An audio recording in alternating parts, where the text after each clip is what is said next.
ჩვენ ნავართ ყველანი ბათუმელები და ვტკივა ამ ქალაქისა.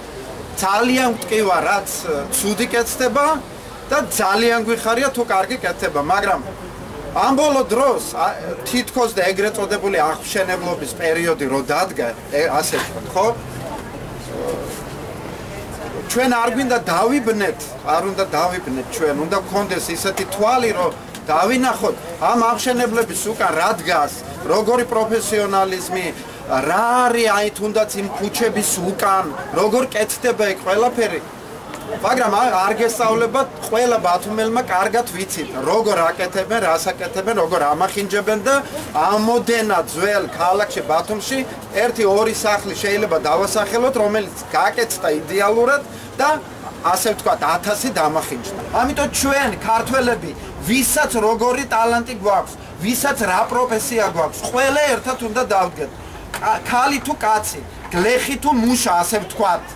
ინტელიგენტი თუ ვინც არის ყველა ერთად და გამოვასწოროთ ეგ იმიტომ სხვა საშუალება არ აქვს არ შეიძლება არ უნდა იყოს დღეს ესეთი პანაცია რომ მანდამაინც პური მეპურემ უნდა გამოაცხოს ვერ გამოაცხეს პური დაამახინჯეს ქალაქი დაამახინჯეს ჩვენი ბავშვების მომავალი ცხოვრება ამიტომ ყველას მოგეწოდებ პირველში არც მე მომცეთ ხმა არც არავის მიეცით თქვენ თავს თქვენს მომავალს ხმა და ეს მომავალი ციფრად არის 41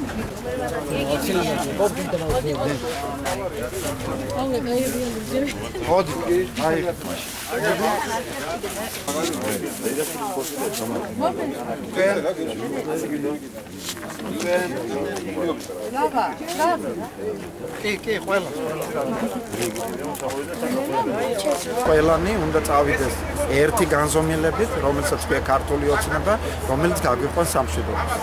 რა პრობლემები გააცანით და რას დადგებენ ისინი? დენის პრობლემა, გადასახადები, განათლება, ახალგაზრდები რო უკვე დეგრადაციის გზაზეა დამდგარი და საერთოდ ერი გადაჯიშების პირასაა რა. ქართველი ერი უნდა იყოს ქართველი, ჩვენ ამაყიერი ვართ. მე ჩემი მენტალიტეტიდან ესე რომ ქართველი ერი არის ჯანსაღი, თუნდაც მამაკაცი ხო, მებრძოლი და ვაჟკაცი, მაგრამ ეხლა რასაც ვუყურებ და მე საერთოდ აღარ ვუყურებ იმარკებს სამთავრობოს, რომ ქართველი ვაჟკაცი უკვე გადაჯიშების გზას არის მიყვანილი. ხო ეს არის ნაღდად მტკივნეული და მინდა იყოს ის მებრძოლი ქართული სული, ქართული მენტალიტეტი, რასაც ქვია და ქართული ოცნება უნდა ახდეს.